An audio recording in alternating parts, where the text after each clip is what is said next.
Eu gostaria aqui de começar com o diretor Alex, que falasse um pouco para a gente aqui sobre um cenário da ferrovia a nível do Brasil e quais são os futuros mais próximos aí da NTT no aspecto regulatório. Bem, boa tarde. Depois de uma manhã aqui, o que me deu muita satisfação, Noril, e sem até esperar. Mas eu creio que as boas coisas na vida da gente acontecem também pela surpresa. E estar aqui junto com vocês, junto com essa plateia privilegiada, não a gente para eles, mas deles para nós, aqui com a doutora Maiara da Rumo, né, e o doutor Tiago. Vejam bem, eu gostaria, uma coisa muito rápida, talvez eu gostasse de começar com um momento lúdico, vai ser bem pouco.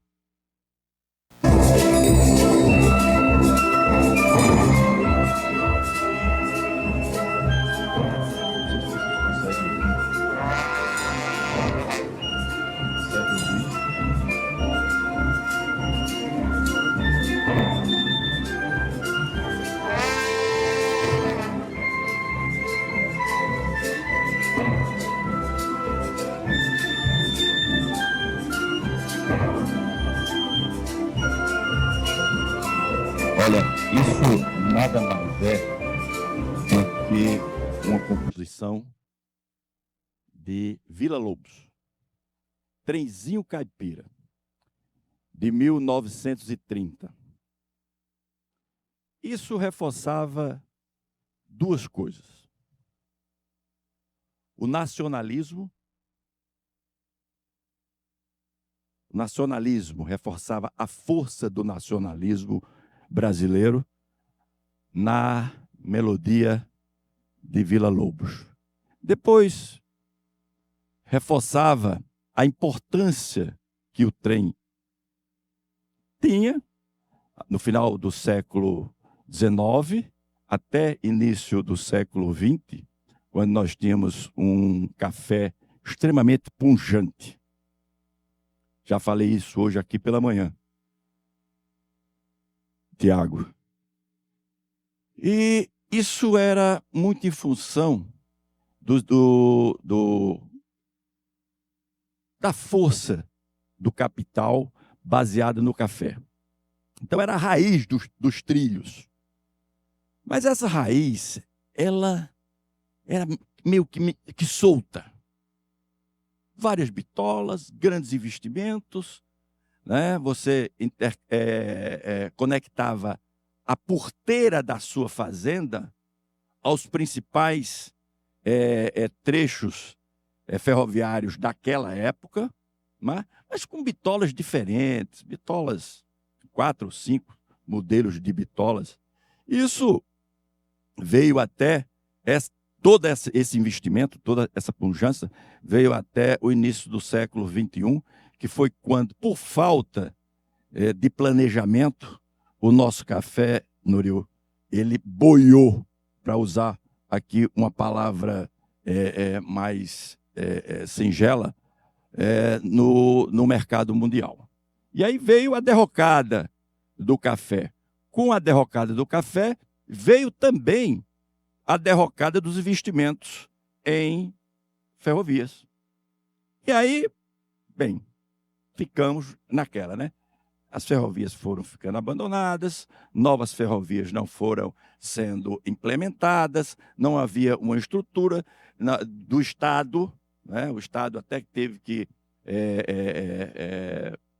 estatizar algumas ferrovias. E veio a Segunda Guerra Mundial, que aí é que eu acho que há um componente para que as ferrovias, naquela primeira metade do século XX, elas não tivessem também essa pujança e esse desenvolvimento, esses investimentos. Eclode a Segunda Guerra Mundial E o presidente da época, Getúlio Dornelles Vargas, vai a Natal encontrar com o presidente Roosevelt. Os americanos naquela época queriam Natal como uma das bases militares para que o exército americano e a Força Aérea Americana pudesse combater os alemães, os nazistas, né? Mas com uma distância menor. Aí eu disse, mas Alex, o que isso tem a ver com os investimentos em ferrovias? Ora, uma das trocas que o presidente Getúlio Vargas fez com o presidente Roosevelt foi montar a CSN, Companhia Siderúrgica Nacional. Com a Companhia Siderúrgica Nacional, teve os investimentos depois da Segunda Guerra Mundial, em automóveis. E automóveis não andam em trilhos. Automóveis andam em estradas. Depois veio a transferência do Rio de Janeiro para Brasília. Os 50 anos em 5 do mineiro Juscelino Kubitschek fez com que o Brasil se interiorizasse. Passamos a ter uma capital federal no meio do coração do Brasil. E para que se chegasse a essa capital, era preciso ter rodovias. Então, passamos a investir largamente em rodovias. As radiais de São Paulo, de Brasília, né? A 040, 020, 050, 060, né? Que conecta Brasília a praticamente todas as regiões do Brasil, fez com que esses investimentos fossem muito mais canalizados para se fazer rodovias do que ferrovias. Aí é onde vai o passo seguinte.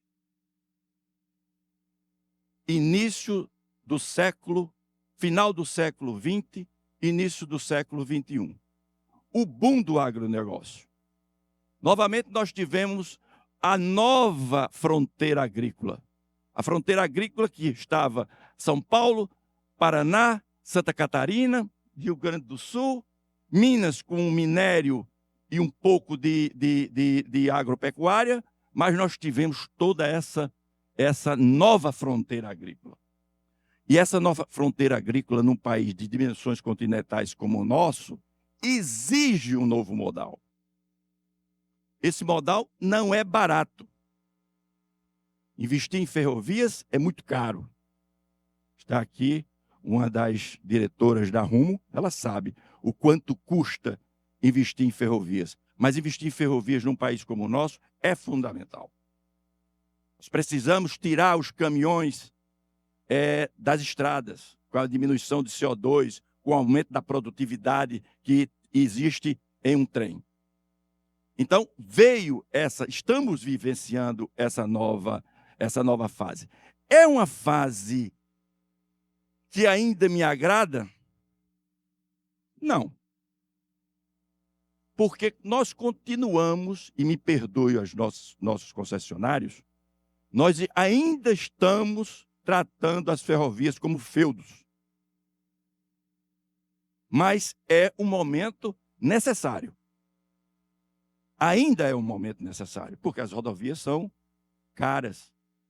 Né? Nós precisamos trazer o capital privado para dentro das nossas ferrovias, para dentro dos investimentos de nossas ferrovias. Estamos fazendo isso com a Transnordestina, né? Estamos agora reformulando o novo marco regulatório, a nova da FCA, da Ferrovia Centro-Atlântica.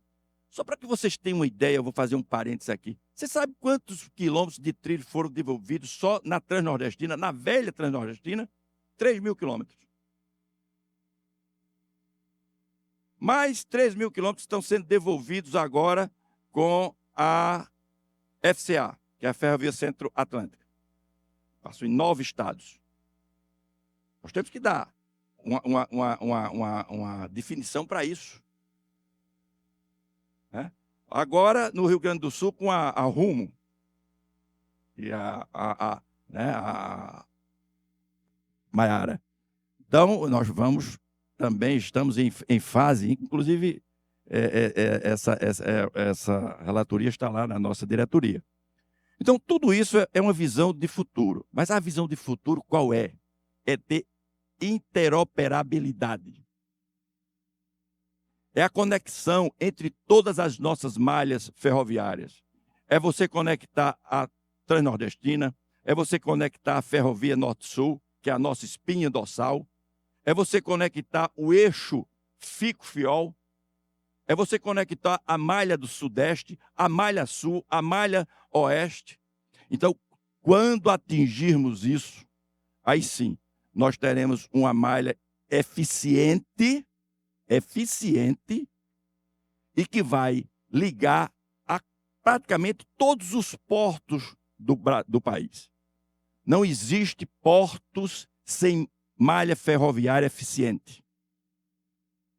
Não existe porto sem malha ferroviária eficiente. Então, nós precisamos dar ao nosso produtor,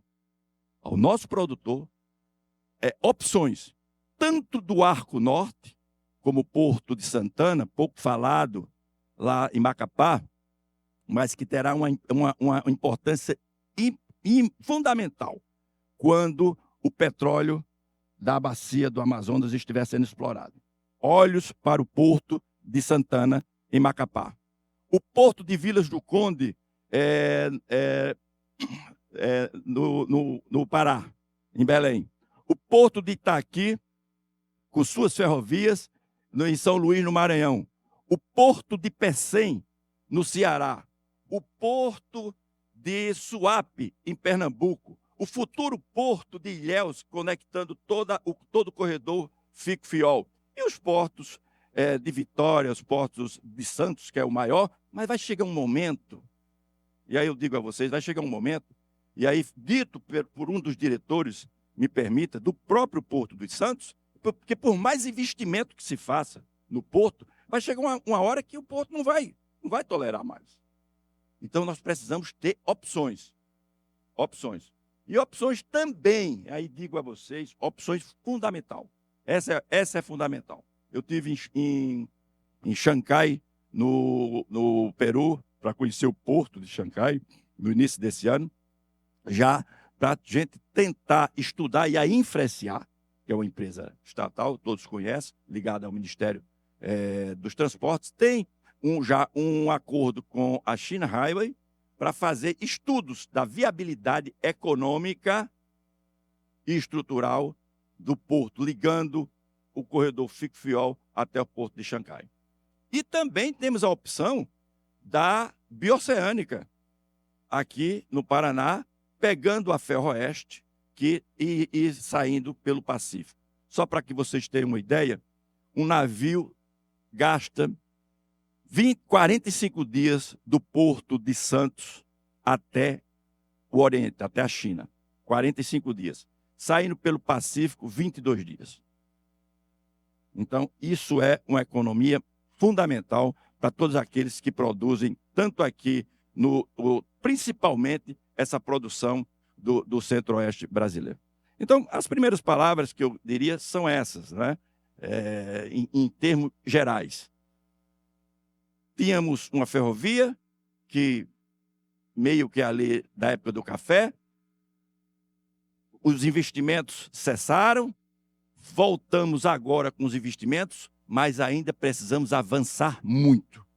Avançar na construção e avançar principalmente na integração de toda essa malha ferroviária do Brasil.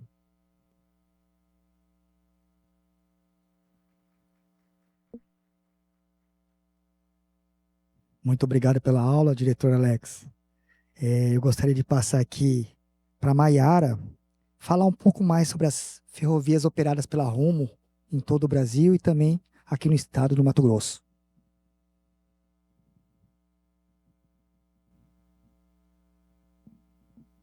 Agora sim. Agora acendeu a luzinha. Boa tarde a todos. Queria cumprimentar aqui o doutor Alex, doutor Norio, Tiago.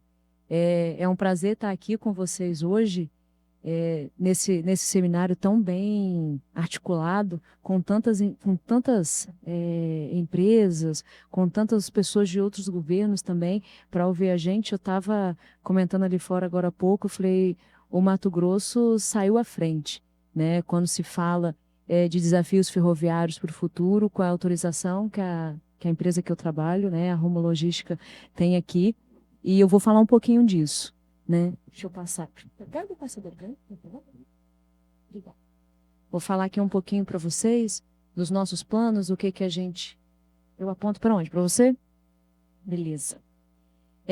Falando um pouquinho sobre Rumo, o doutor Alex já introduziu aqui uma parte do que é a Rumo, o que a Rumo faz, né? Nós somos uma empresa de concessão ferroviária, né? Atualmente, a única autorização do país é aqui no Mato Grosso, e as outras malhas nossas são por meio de concessão. A gente tem a Malha Norte, Malha Central, Malha Paulista, Malha Sul e Malha Oeste, hoje em vigência, administradas pela Rumo. São mais de 13 mil quilômetros conectando ferrovia, e uma palavra que o doutor Alex falou, interoperabilidade, né? Por que a gente precisa disso? A gente tem uma malha, historicamente, com diversas bitolas, né? Como o senhor bem trouxe. Ali é um grande desafio para a gente estar conectando as nossas próprias malhas, né? Então, é isso aí, já começa já nos nossos desafios futuros. Hoje a empresa, e eu trouxe grandes números para vocês, para terem uma ideia do potencial que a empresa tem, que a Rumo tem, que o setor ferroviário tem. São mais de 35 mil vagões rodando pelo nosso Brasil, contendo cargas de diversas origens, diversos destinos, né, conectando os portos, porque não existe ferrovia também sem porto. Nós somos mais de 8 mil colaboradores hoje, só na Rumo, mais de 1.400 locomotivas, 10 terminais multimodais conectando aí rodovia com a ferrovia, o setor portuário também, e 6 terminais portuários atingidos. E a gente quer que isso seja maior ainda, né? Eu venho do setor portuário.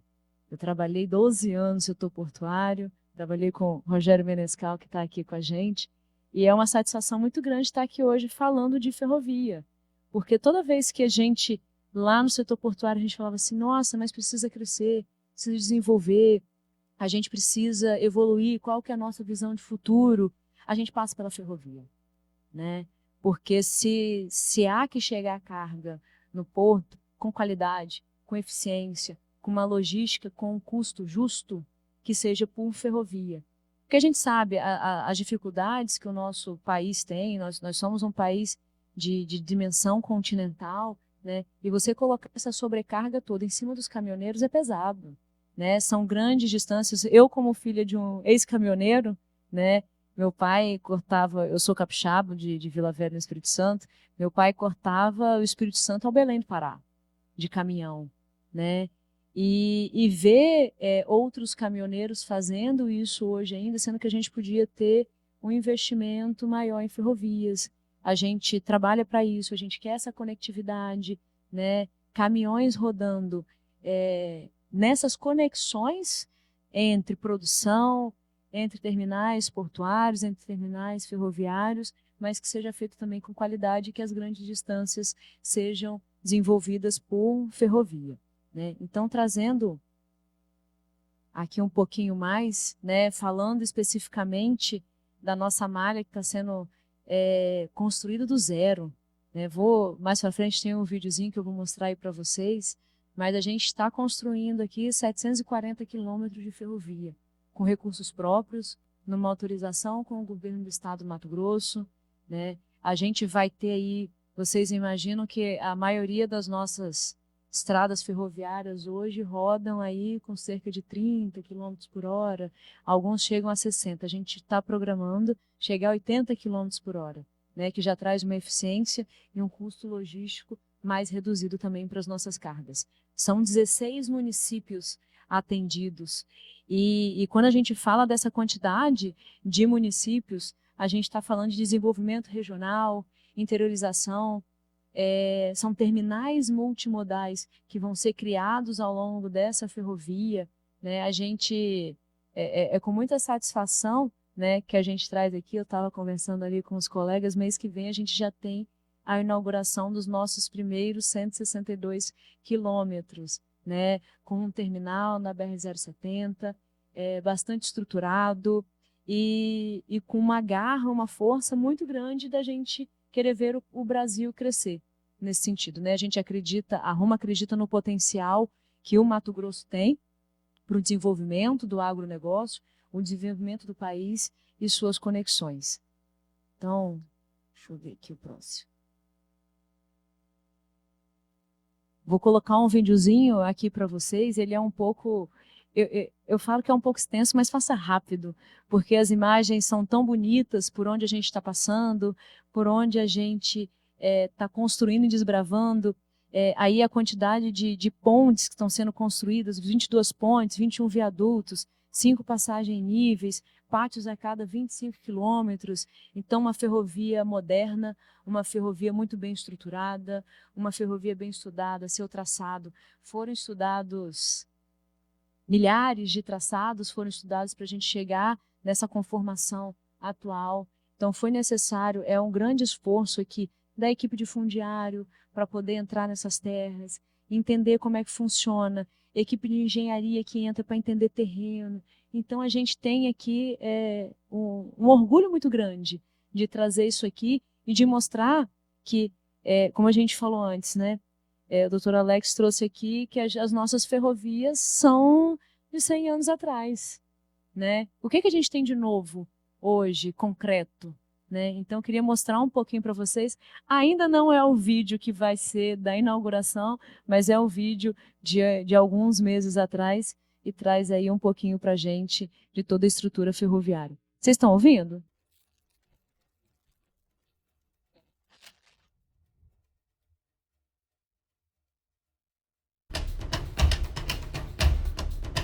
A Ferrovia Estadual de Mato Grosso já é realidade. As obras em ritmo acelerado apontam para um novo caminho que nos conecta ao futuro agora.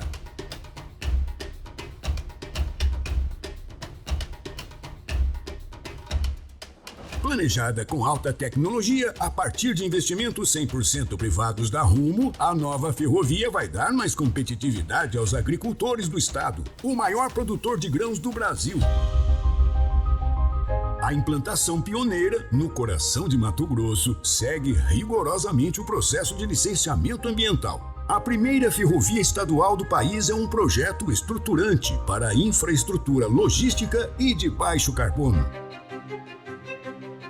Com mais de 700 quilômetros de extensão, os trilhos formam um corredor vital para que Mato Grosso transporte de maneira mais econômica e sustentável toda a produção de soja, milho, algodão e também receba fertilizantes e produtos industrializados.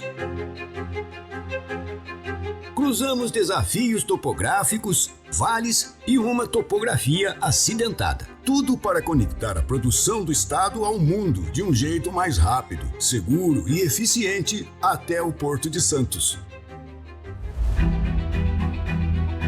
Em Rondonópolis, os trilhos avançam a cada dia para 16 cidades e movimentam a economia de cada município.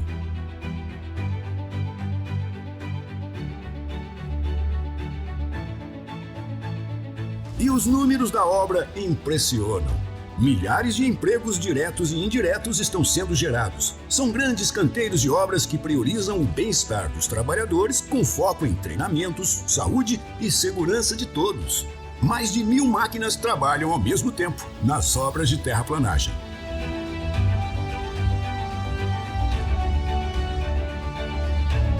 Toneladas de trilhos e milhões de dormentes serão instalados. Em pouco tempo, muitas obras foram concluídas. São viadutos, pontes, passagens inferiores e superiores e passagens de fauna. Às margens da BR-070, entre Campo Verde e Primavera do Leste, será erguido mais um terminal de grãos da Rumo, um projeto moderno com capacidade para 10 milhões de toneladas ano, para otimizar o escoamento da produção do estado. O novo terminal vai reduzir as distâncias e o fluxo de caminhões nas estradas, tornando o trânsito mais seguro. Por onde passam os trilhos, passam também as melhores práticas socioambientais. A Ferrovia de Mato Grosso tem o primeiro viaduto vegetado ferroviário do estado. Nossas iniciativas sustentáveis protegem a biodiversidade com o constante resgate de animais e preservação da flora. Ações que vão além das contrapartidas do licenciamento. A Ferrovia de Mato Grosso está comprometida com as comunidades vizinhas e valoriza a cultura dos povos originários. Queremos deixar um legado para as futuras gerações.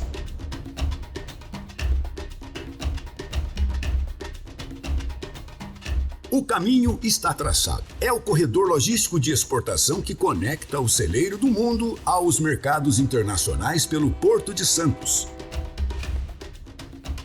A Ferrovia de Mato Grosso transforma a logística do Brasil com o DNA de pioneirismo da Rumo. Rumo, somos o Brasil em movimento. Aí um pouquinho da nossa ferrovia para vocês, que daqui a pouco a gente vai ter aí já 162 quilômetros já trafegando. Tá ouvindo? Tá ok. Já vai estar aí com 162 quilômetros, que vai ser inaugurado agora no próximo mês.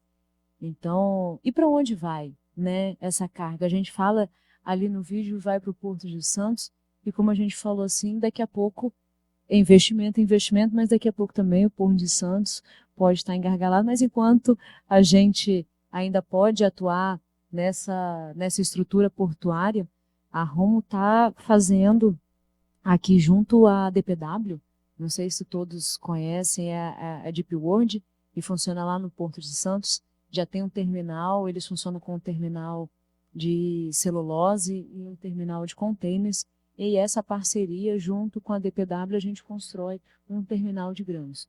Então, quando a gente pensa, a Rumo pensa no futuro, ela está pensando na conectividade como um todo, não só aqui na ferrovia, mas na outra ponta, por onde isso vai escoar, né? A gente ainda, esses dias eu fiz o mesmo questionamento, eu falei, e depois dos CIDs, né?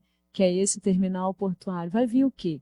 Né? E a gente começa a planejar e abrir os olhos também para outros terminais portuários, né? Porque a gente entende que não só o Mato Grosso, mas toda a região central do Brasil, ele tem um potencial muito grande, né? O Mato Grosso especificamente, mas a região central do Brasil tem um potencial que passa dos limites dos nossos portos atualmente, né? Que a gente precisa trazer realmente investimentos alinhados à tecnologia, alinhados à sustentabilidade, né? E isso tudo casado passa pela regulação, né? Pela regulação portuária, pela regulação ferroviária, passa pelos processos de autorização, né? A gente está vivendo aqui hoje um momento único, um momento pioneiro, junto aos colegas aqui da GE. A gente tem muitos desafios, né, de regulação, porque, e aí?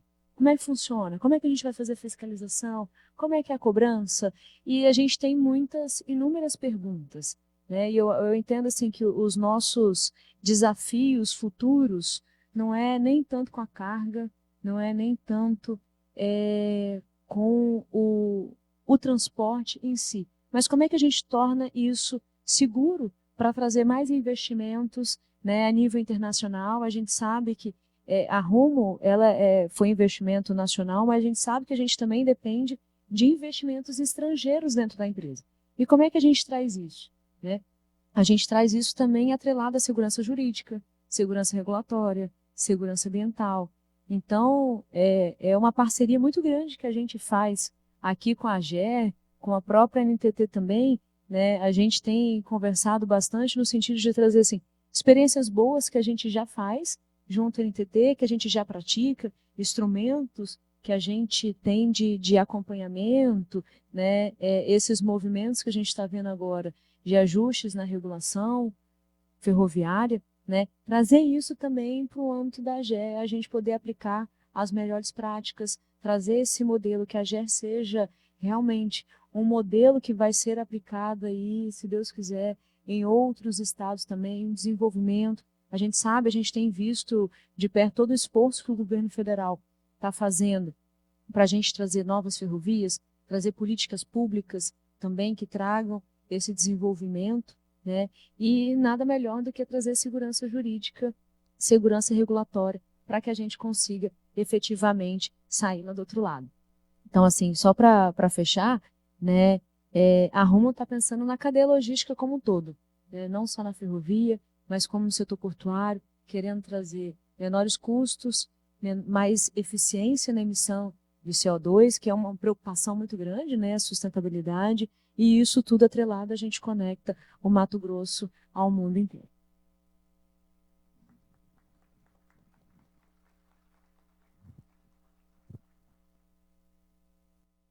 Obrigado, Maiara. No início do mês de maio agora, a diretoria toda da AGER teve o privilégio de visitar as obras aí que você passou no vídeo, e a gente viu que realmente a rodovia está toda... verdade, né? Justamente. A ferrovia está a todo vapor e vai acontecer. Se eu não me engano, está marcado para o dia 19 de junho, né? Isso a daqui um inauguração. mês, exato, um mês, Justamente. a inauguração. Justamente. Obrigado pela sua apresentação. E aí, já que você tocou no tema de fiscalização e regulação, eu convido agora o Thiago Bernardes para apresentar e falar um pouco dos desafios que a AGER tem quanto à regulação e à fiscalização da ferrovia.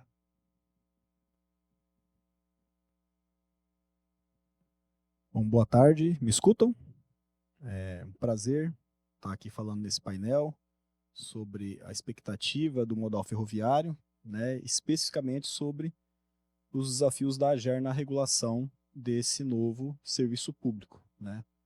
Eu vou passar aqui um pouquinho pela atuação da AGER, vou dar os dados sobre a ferrovia estadual, aproveitar que a Maiara já adiantou alguma coisa, e aí ao final eu entro com mais detalhe sobre esses desafios. Bom, aqui é a ferrovia, e nessa imagem eu quis trazer, só para destacar a importância do estado do Mato Grosso no cenário ferroviário, né? O diretor Alex mencionou aqui algumas ferrovias que são concessões federais, mas que passam pelo estado de Mato Grosso. Então, o estado de Mato Grosso, inevitavelmente, vai ser um estado bastante estratégico para esse modal ferroviário e, como consequência, para o setor de logística, né, de todo o Brasil.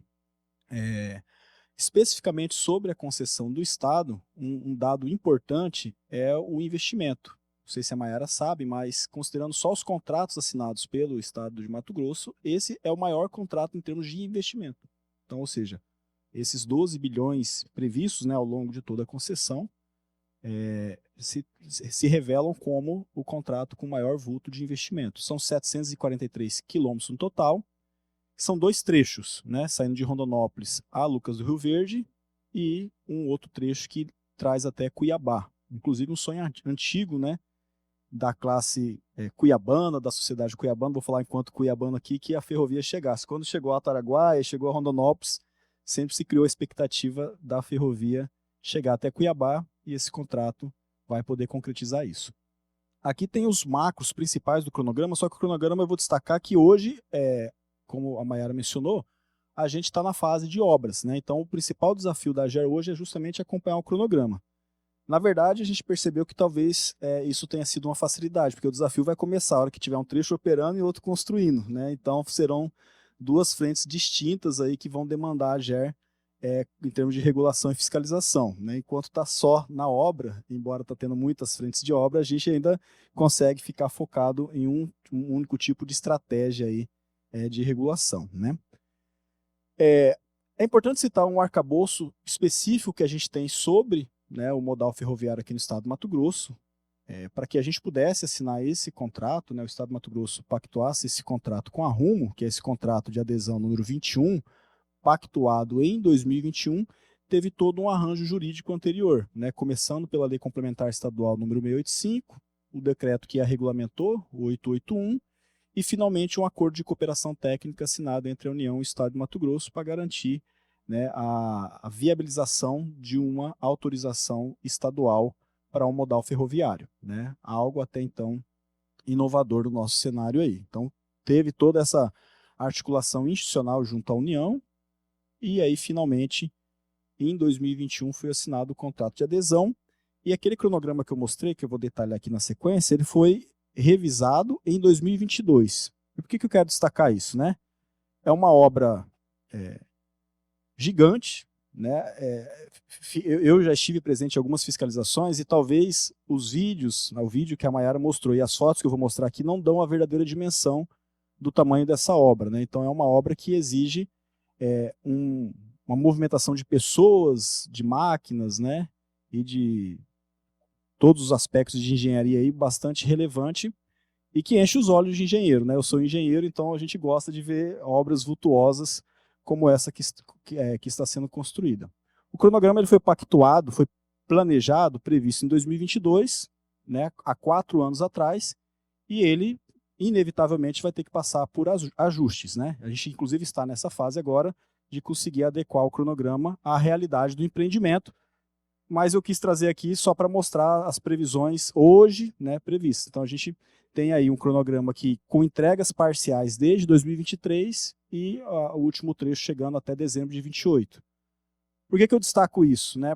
Porque é essa invisibilidade, né, que as pessoas às vezes têm de não ver o trem circulando ainda, né? Então é um serviço que começou lá atrás, em 2021, é claro, para a Rumo um pouquinho antes ainda, na fase de estudos, né, para participar do chamamento público, mas para a AGER, tão logo o contrato foi assinado, a lei foi publicada e estabelecido nós, como os reguladores desse serviço, também temos trabalhado. Então esses 4 anos, 5 anos que se passaram desde a assinatura do contrato de adesão, foram intensos para a AGER. E um dos desafios foi exatamente a novidade que foi esse serviço na esfera de competência da AGER, porque até então não havia nenhum tipo de regulação do setor ferroviário no âmbito da AGER, e isso, trazido por essa lei, foi um desafio adicional que a gente tem buscado contornar. Eu vou destacar mais na frente como a gente tem feito isso. Eu vou destacar algumas fotos aqui que vão só confirmar, né, o vídeo e as informações que a Maiara trouxe, que esse primeiro trecho, né, esses primeiros 160 quilômetros estão em estágio avançado, né? Inclusive eu tentei colocar na sequência aqui do trecho da obra, né, desde o quilômetro 0, que é essa foto aí.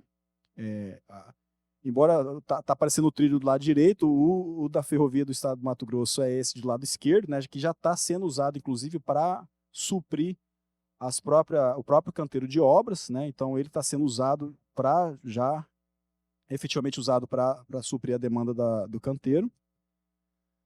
Aqui é uma primeira obra de arte especial que atravessa a BR.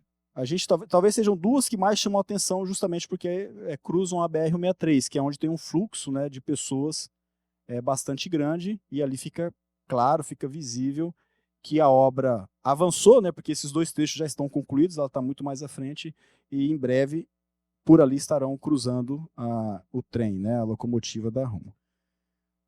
Essa aqui é uma obra bastante emblemática, né, a ponte sobre o Rio Vermelho. Essa é das mais bonitas, inclusive teve um evento de inauguração quando ela foi concluída lá, que o governador e alguns secretários de Estado na época foram conhecer. De fato, foi um desafio, teve uma mudança, né, de projeto nela para conseguir chegar nessa solução, né. Mais à frente aqui é uma que é na sequência também, aqui é uma rodovia estadual, que tem esse cruzamento. Eu não falei, mas todas essas fotos que eu passei já estão concluídas, com trilho, dormente, brita, né, completamente finalizadas. Tá? Aqui uma outra obra de arte. A Maiara mostrou uma imagem, um vídeo, de uns desafios, né, da topografia, e esse aqui é uns exemplos onde vê que ali o local por onde foi construída essa ponte é bastante acidentado. Não sei se a foto aí dá para ter essa noção, mas mostra aí concluído e superado o desafio que a topografia do local impôs, né? Aqui uma foto de detalhe do trilho, já finalizado, com os dormentes e brita. E aquela frente que ela falou, né? Aqui não é exatamente os 6 quilômetros chegando lá no terminal, mas quase lá, né? Então já tem uma boa parte que falta lançar os trilhos e o terminal, que ela mostrou a projeção ali, vai ficar bonita. Essa aqui é uma foto antiga, né, de alguns meses, a época de chuva ainda. Então, quando está na época de chuva, fica bastante lama. Quem quiser ver concluído vai ter que ir lá. Né? Exatamente. Aí mês que vem já está entregue. Mas então, mostra que está bastante adiantado. Isso vai ser o primeiro terminal mencionado aqui pela Maiara, ali no município de Dom Aquino, no entroncamento com a BR-070. Tá? Bom, então assim, passei rapidamente aqui, só para confirmar, né? E aí é bom que o regulador, né, fale, está acontecendo, é uma realidade, será uma realidade essa ferrovia, né? Uma coisa que a gente já vinha falando há algum tempo, lá atrás, quando as obras iniciaram, era justamente o volume de, né, de pessoas, de máquinas que foi empregado desde o começo, e demonstrava claramente que a estratégia era avançar com essa obra o mais rápido possível, e a gente tem percebido aí, com essas fotos. Bom, os desafios, eu vou destacar aqui, essa é uma segunda foto mostrando a pera, né, que é onde o trem realmente faz a chegada e o desabastecimento e abastecimento da carga. Tá. A gente tem, quando a ferrovia, né, foi autorizada e assinado o contrato com a Rumo, a gente teve lá no começo alguns desafios que não, no nosso entendimento, ainda são presentes, mas que a gente já conseguiu endereçar as suas soluções. E atualmente, e não sei se vocês perceberam no painel de abertura, a fala do presidente da ABAR, do Vinícius, a gente tem enfrentado, na verdade, são alguns desafios não específicos do setor ferroviário, mas são desafios das agências reguladoras, e são esses os desafios que eu gostaria de destacar aqui, né? Porque os desafios dos setores ferroviários, basicamente, são dois, como eu falei, se não estão completamente superados, já estão bastante endereçados, né? Primeiro foi a questão da novidade, né? Se é a primeira vez que a AGER ia regular e fiscalizar esse tipo de serviço, e a gente contornou isso com uma política que a AGER já tem há algum tempo, que é de capacitação, né? Então a gente tem, uma das nossas fortalezas na AGER é a possibilidade e o incentivo da gente se capacitar, seja com cursos aí de mercado, né, participando de cursos e eventos, seja até no âmbito da ABAR, da Associação Brasileira de Agências Reguladoras. E foi isso que a gente fez, participando de cursos, fazendo benchmark na NTT, né, que esse foi um dos desafios, por ser a única agência estadual regulando a ferrovia, a gente tínhamos apenas a NTT, mas a NTT abriu as portas, tivemos várias vezes lá, Alex, com a equipe da NTT, justamente para entender como que a agência fazia isso. Tiago, só rapidamente, sem querer interromper, mas já lhe interrompendo, como dizia Jô Soares, uma das minhas assessoras me lembrou que eu fui o relator, acho que em novembro, foi dezembro, né? Desse novo acordo de cooperação técnica entre a AGE e a NTT. E fiquei muito feliz. E nós também, principalmente, né? Ficamos mais felizes ainda, um pouquinho a mais. Exatamente, bem lembrado, Alex. A gente firmou agora, recentemente, um acordo de cooperação técnica, porque assim, as portas já estavam abertas, mas com instrumento formal, isso ajuda muito a fazer, né, ações mais integradas, ações conjuntas, algo que a gente já vem discutindo. A Gisele está aqui, né? A Gisele foi ali atrás, foi uma das pessoas que fizeram, né, fez essa interlocução com a equipe lá da SUFER, Superintendência de Ferrovias da NTT, e aí finalmente chegamos, né, com a assessoria lá da NTT, da diretoria da NTT, que o instrumento adequado seria esse, e agora o caminho está aberto para a gente formalizar os planos de trabalho. Então o desafio que a gente tinha, exatamente, de ser uma experiência nova há 5 anos atrás, ele, como eu falei, se não está superado, porque a gente acha que não somos ainda dominadores do assunto, mas está com um endereçamento de solução bastante claro, e esse acordo de cooperação técnica é uma dessas soluções, né? Um outro desafio, que esse a gente vai aprender ao longo de toda a vida do contrato, é o próprio regime jurídico, né? A AGER está acostumada, nós estamos acostumados com um regime jurídico tipo de concessão, né? Que é aquele que tem uma carga regulatória, uma regulamentação mais pesada, exatamente porque há uma contrapartida, ou seja, o concessionário ele tem a certeza de que um evento que não estava alocado na matriz de risco para ele, se acontecer e atrapalhar a viabilidade do empreendimento, ele vai ser, de alguma forma, remunerado, né? Vai ter o equilíbrio do contrato de concessão restabelecido. Essa lógica, muito típica de concessões, não se aplica a esse contrato. Então, aprender a lidar com isso, né, foi e será um desafio ao longo de toda a vigência desse contrato, né? Saber que o regime de direito privado, em que aloca todo o risco para o parceiro privado, exige da agência reguladora essa compreensão e saber até que ponto, né, tem que exigir o que está escrito, o que foi pactuado, e saber em que momento flexibilizar exatamente para não inviabilizar o investimento, né? Isso também, como eu falei, assim, está solucionado? Longe de estar solucionado, mas já tem 5 anos que a gente tem aprendido a lidar, né, e tomar as decisões com base no regime jurídico desse contrato. Hoje, o que tem nos imposto um desafio adicional, não apenas para a regulação e a fiscalização do setor ferroviário, mas para todos os serviços, e aí falo pelos que estão sob a regulação lá da superintendência, ferrovia, gás, a geração e a distribuição de energia elétrica, são desafios que foram mencionados mais cedo pelo presidente da ABAR e, não sei se está aqui, mas semana passada o conselheiro da AGENERS, do Rio de Janeiro, Vladimir, também fez uma apresentação no mesmo sentido no Encontro Nacional das Agências Reguladoras, que é um evento bianual em que reúne as agências reguladoras, e eu tangencio algum deles por aqui, né?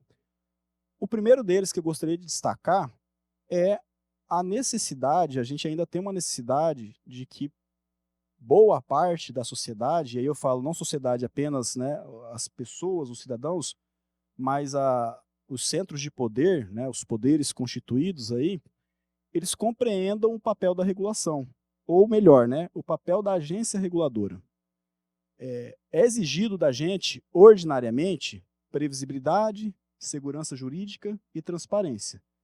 E para a gente garantir isso, existem ferramentas clássicas, instrumentos clássicos, né? Agenda regulatória, análise de impacto regulatório, consulta pública, análise técnica jurídica, um colegiado que delibera todas as matérias regulatórias. O que a gente percebe é que em situações pontuais e específicas, a sociedade, né, os poderes, querem que a gente deixe de observar aquilo que nos é exigido, para garantir segurança, previsibilidade e transparência, né? E aí eu relembro aqui uma frase do diretor-geral da ANEEL, Sandoval Feitosa, no dia 22 de abril, numa deliberação da diretoria lá, ele falou exatamente isso. Ele falou o seguinte, que se chegar ao momento de precisar que a agência reguladora delibere rapidamente, é porque o erro estava atrás e não estava na agência, entendeu? Porque é você pedir que a agência ignore todos os instrumentos que se exige que ela obedeça, né? Porque assim, fazer uma agenda regulatória, consulta, AIR, manifestação técnica e jurídica e uma deliberação colegiada leva um tempo. Esse tempo não combina com urgência e emergência. É uma burocracia inerente da agência reguladora, porque o que a gente busca é previsibilidade, segurança jurídica e transparência. E a gente percebe, como eu falei, falta de compreensão desse papel, desses instrumentos que a agência precisa adotar em situações específicas, né? Como eu falei, ordinariamente é nos exigido a adoção desses instrumentos. O Vinícius, né, o nosso presidente da Associação Brasileira de Agências Reguladoras, ele citou o número, e aqui eu quero citar o nosso, né? Ele citou o número da DASA, da agência lá do Distrito Federal, de que eles fizeram um concurso para 140, e se eu não me esqueci do percentual que ele falou, não conseguiu prover a metade. Ali na AGER, a gente fez um concurso para 55 e não conseguimos prover conseguimos prover apenas 1/3. Eu vou mostrar aqui, tem um outro slide que eu mostro o nosso grau de desistência. Então, a gente hoje tem vivido uma situação bastante curiosa. Porque antigamente, quando eu falava que faltava servidores na agência, eu estava querendo que o governo autorizasse concurso.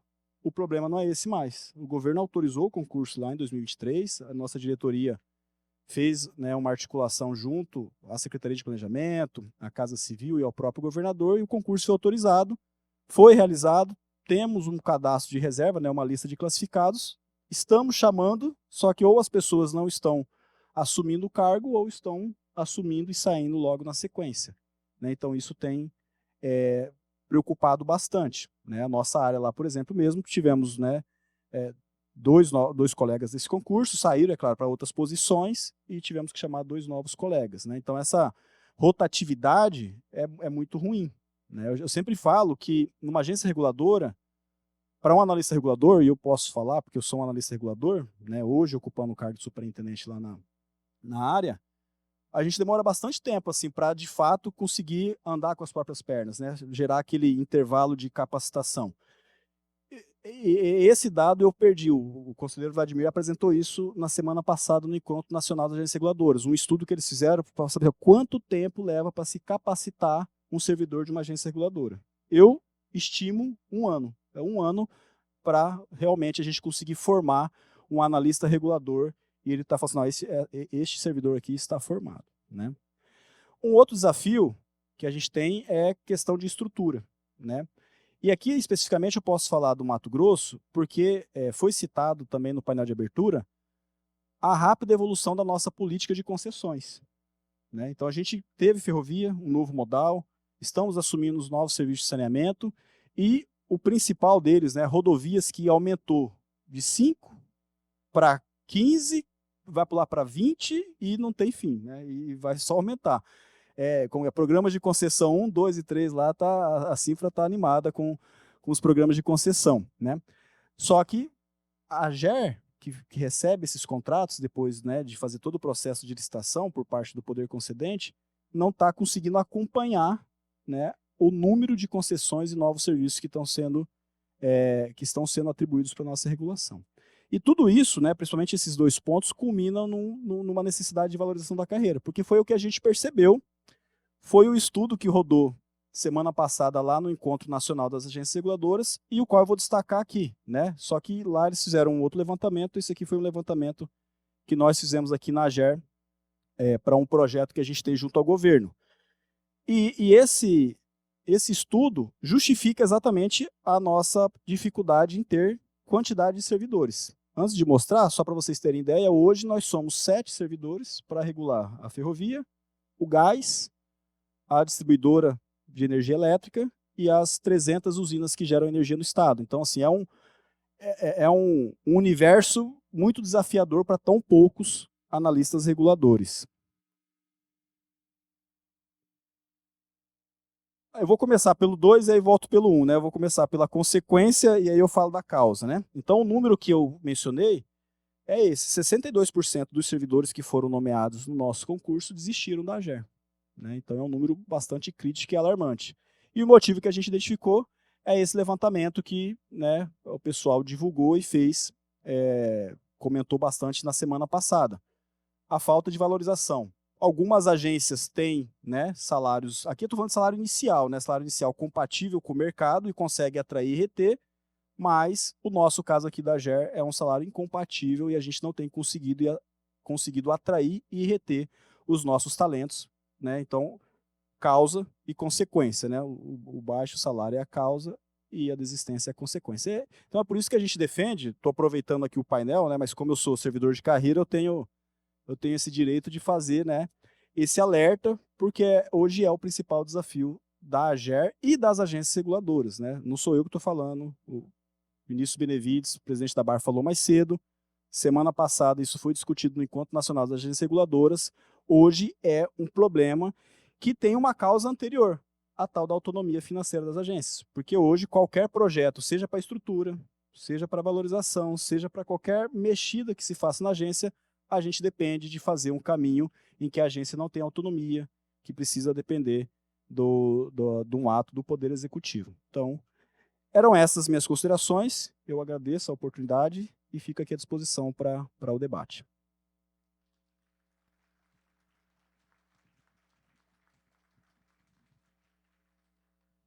Eu agradeço também, Thiago, a sua exposição, a sua preocupação, os desafios da AGER, que nós temos aí em termos de regulação e fiscalização e da valorização dos servidores também. Nós temos um bom tempinho aqui. Eu gostaria, se alguém tem alguma dúvida, se alguém gostaria de aproveitar os especialistas aqui, os painelistas, para fazer alguma pergunta que tange a ferrovia. Boa tarde, meu nome é Bruno, eu sou inspetor, né, estou lotado na secretaria, na Superintendência de Transporte Rodoviário, né, de passageiros. E aproveitando o tema, né, que é o avanço, né, do modal ferroviário, eu tenho uma pergunta sobre o objeto, né, do transporte ferroviário, minha pergunta mais é sobre a possibilidade de um transporte de passageiro só que no modal ferroviário. Eu estava conversando mais cedo com uns colegas, né, sobre isso. Eu queria saber dos senhores, né, se, se é um desafio, né, para a sustentabilidade das políticas públicas. Por favor, diretor Alex. Olha, Bruno, pergunta extremamente pertinente. Quando eu disse aqui na minha fala que nós estávamos recebendo, o Estado está recebendo de volta algo perto de 6.000 quilômetros de ferrovias, ou até mais, dependendo, sem contar o que nós vamos receber do Rio Grande do Sul também, do Paraná. Eu acho que esse é um desafio que nós temos que enfrentar. Essas ferrovias vão ficar inacabadas, inservíveis, sem uso? Não. A Infraeciar, com o Banco Interamericano de Desenvolvimento, tem feito estudos para identificar trechos, pequenos trechos, que os especialistas chamam de shortline. Eu gosto de chamar de pequenos trechos, desculpem, sabe? Depois eu converso com você, eu vou dizer a vocês de como nós conseguimos tirar o nome Free Flow e colocar pedágio eletrônico, de como nós conseguimos tirar o HS-WIN e colocar pesagem em movimento. Eu penso que, eu já disse que sou lá da terra de Ariano Suassuna, português é tão rico que nós não precisamos de palavras ou trechos em inglês para identificar. Vocês imaginem um caminhoneiro e nós dizendo, olha, você vai ter que passar lá no HS-WIN porque você vai pesar seu caminhão. Pô, por aí. Ou então alguém que está aqui na 163 e vai dizer, olha, cuidado, que lá na frente tem um free flow. Como é o quê? Então, voltando aqui à sua pergunta, Bruno, isso é um desafio. E eu vou dizer a você 2 exemplos que nós já temos.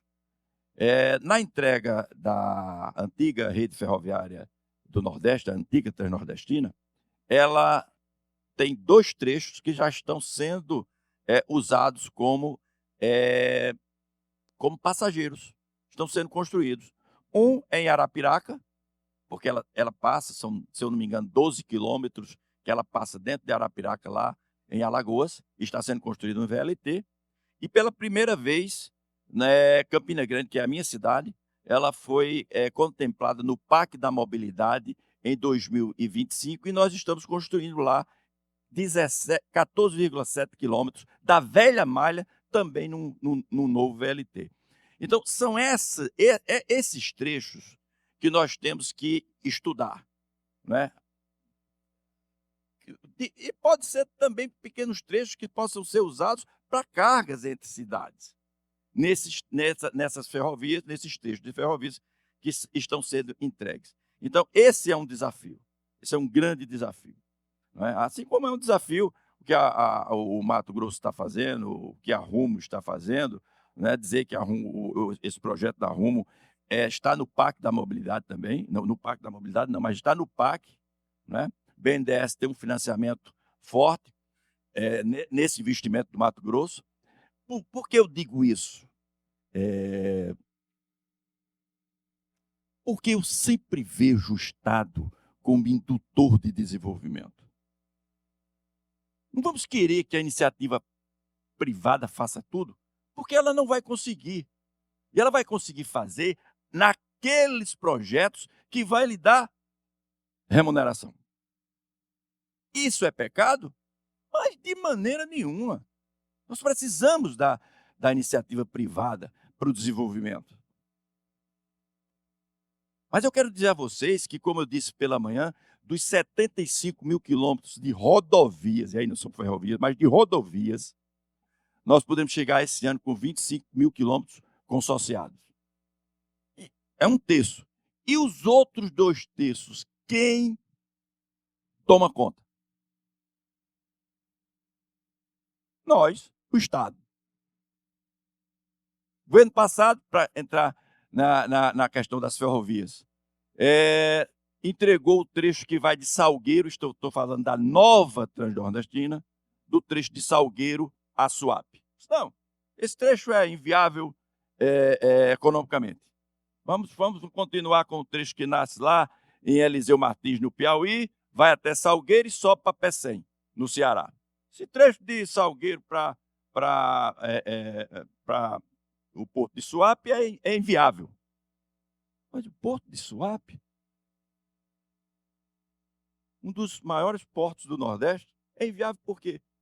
Não, o governo retomou o projeto, está em obras, e depois das obras nós vamos concessionar esse trecho. Né? Só esse trecho de Salgueiro para Suape são 500 quilômetros, com mais 1.200 do Piauí até Pecém. Então, por aí vocês tiram que já vai 1.700 quilômetros de ferrovia. Então, muito importante sua pergunta, e eu gostaria muito de falar sobre isso. Importante pergunta, porque o que é que nós vamos fazer com essa malha que está sendo entregue? Nós temos que dar uma solução para ela. Outra coisa, se me permite, querido, Tiago, eu já fui diretor-presidente da Agência de Água, Irrigação e Saneamento do Estado da Paraíba. Isso lá, início dos anos 2000. E, infelizmente, eu espero que não seja o caso do Mato Grosso e de outros estados, as agências não estejam susceptíveis ao humor político. Nós temos que ter uma coisa que é fundamental: mandato. A agência não é órgão de governo. A agência, para ter autonomia, tem que ser órgão de Estado, como são as agências federais. Isso é que dá previsibilidade. Isso é que nos dá autonomia. Então, era mais ou menos, não é um desabafo, mas é uma consideração para que uma agência seja efetiva, seja respeitada. Ela tem que ter mandato. E nunca estar susceptíveis ao humor do político de plantão.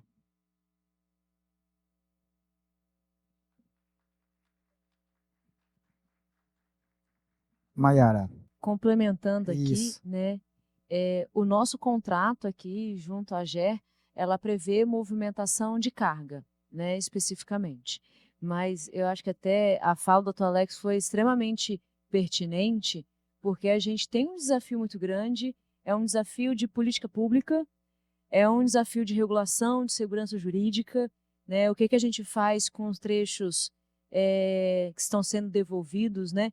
E pode surgir a pergunta, talvez assim, por que está sendo devolvidos os trechos? Né? A gente tem uma malha que é centenária, então a gente tem em certos lugares bitola métrica, em outros determinados locais a gente tem bitola larga, e a gente tem a dificuldade da tal interoperabilidade entre malhas. Então, quando a gente moderniza, que a gente traz maior eficiência e a gente traz uma padronização de bitola, né, existe um desalinhamento entre uma bitola e outra. Né? E isso aí não é trafegável, a locomotiva que trafega numa linha não vai trafegar na outra. Né? Então, por isso que alguns trechos estão sendo devolvidos e existe esse grande desafio para o setor público de trazer exatamente esses trechos menores, esses trechos não viáveis, talvez economicamente, para a movimentação de carga, que se incentive fazer exatamente a movimentação de passageiros. Né? Movimentação de passageiros, historicamente, não só no Brasil, tá? É um número, não vou saber falar exatamente, mas é um número mundial, né? Quando a gente fala de ferrovia, de transporte de passageiros, seja metrô, seja de longas distâncias, ele tem que haver um incentivo governamental muito grande para que aquilo aconteça. Né? Porque como o Alex filmou assim, Não tem problema a empresa querer trazer recurso financeiro, lucrar em cima daquilo. E ferrovia de passageiros é uma ferrovia que tipicamente o retorno econômico financeiro dela ele é mais difícil, né? Ele é mais demorado, então precisa de muito incentivo, de política pública, né? E tem que ter um arcabouço jurídico regulatório muito forte em cima disso para trazer. Então, é o desafio aí para a gente, como empresa, né, buscar esses incentivos e o desafio de vocês dois aqui ao meu lado, né, de um lado o governo federal, no outro lado aqui o governo do estado, tentar trazer esse tipo de benefício para que as empresas consigam entrar e efetivamente conseguirem fazer o transporte de passageiros de forma adequada e que atenda também a população. Obrigado. Alguém tem mais alguma pergunta? Boa tarde. Meu nome é Luiz Miguel, eu sou professor aposentado da Universidade Federal de Mato Grosso. E queria primeiro lembrar ao Dr. Tiago que a disciplina Ferrovias é ministrada na UFMT desde 1992. Então, logo nós voltamos, primeira visita às obras da ponte sobre o Rio Paraná, ligando a Seda do Taboado. Passamos no colegiado da faculdade e conseguimos implantar a disciplina Ferrovias, basicamente copiada, adaptada da Escola de Engenharia do Rio de Janeiro, da UFRJ, e da Escola de Engenharia de Juiz de Fora. Juiz de Fora, como todos sabem, é o berço tecnológico da MRS, né? E a UFRJ da COP. Essa disciplina ela foi ministrada desde 1992. Ao longo desses 30 anos, foi apresentado à CINFRA, ao governo de Mato Grosso, ao governo municipal, cursos de graduação, de formação e de especialização em engenharia ferroviária. Antes dos trilhos chegarem a Mato Grosso, o conhecimento já estava disponibilizado. E a resposta foi nula. Nenhum gestor se interessou nisso. Além do mais, um grande repertório de piadas de ensinar ferrovias em Mato Grosso. Em 2024, nós conseguimos um convênio com a Universidade Aberta do Brasil, que funciona no ABC Paulista. E conseguimos, junto ao Ministério da Educação, o aval para um curso de especialização em engenharia ferroviária, constituído por 10 disciplinas dentro da engenharia ferroviária, desde via permanente até a parte de comunicações. Pois bem, 150 vagas oferecidas nesse curso, 135 engenheiros especialistas capacitados.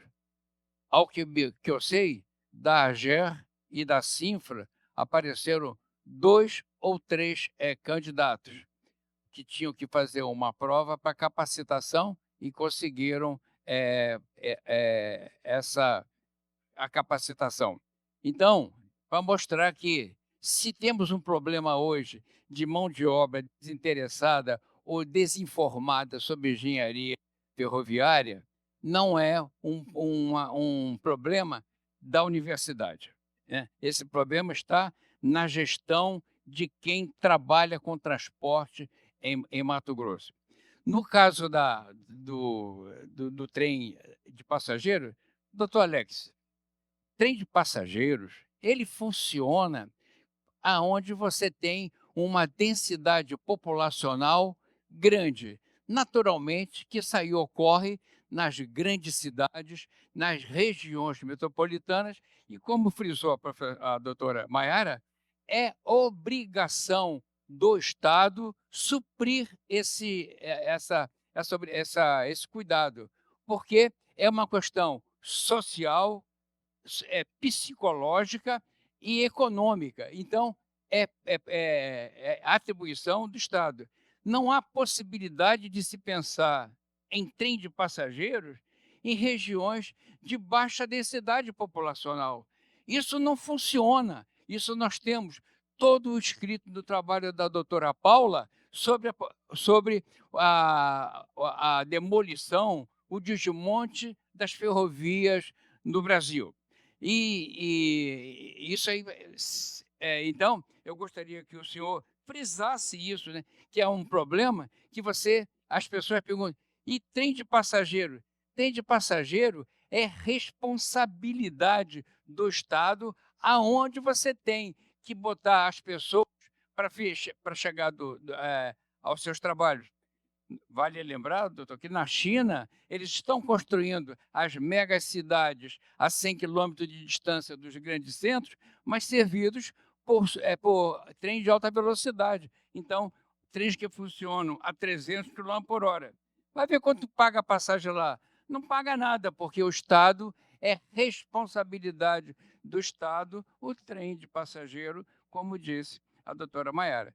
E só lembrar, doutor Tiago, que a universidade tem lá o Departamento de Engenharia de Transporte, que tem esse curso pronto para a hora que a Cinfra, o governo do Estado, a MM, quem quiser fazer o convênio lá, nós conseguimos trazer os 10 especialistas, inclusive um deles da Rumo e o outro da MRS, para virem dar aula nesse curso de especialização em engenharia ferroviária. Talvez o senhor não volte aqui a se lamentar de um desmanche, né, de especialistas em engenharia ferroviária para trabalhar na regulação e na gestão. Era isso que eu queria falar. Obrigado. Obrigado. Pelo tempo que nós não temos mais, infelizmente foi rápido, foi proveitoso. Eu acho que a gente conseguiu combinar aqui um misto de segurança regulatória, investimento privado, né? Também sobre planejamento logístico, nós conversamos bastante aqui. Eu gostaria de agradecer os 3 panelistas, o Tiago, a Maiara e o Alex, por terem comparecido aqui. É uma honra tê-los você aqui em Cuiabá e principalmente no nosso segundo seminário regulatório. Muito obrigado a todos. E só lembrando, tinha mais uma pergunta. Eu vou pedir para... Não? Tá? Então eu encerro por aqui e agradeço a presença e a participação de todos.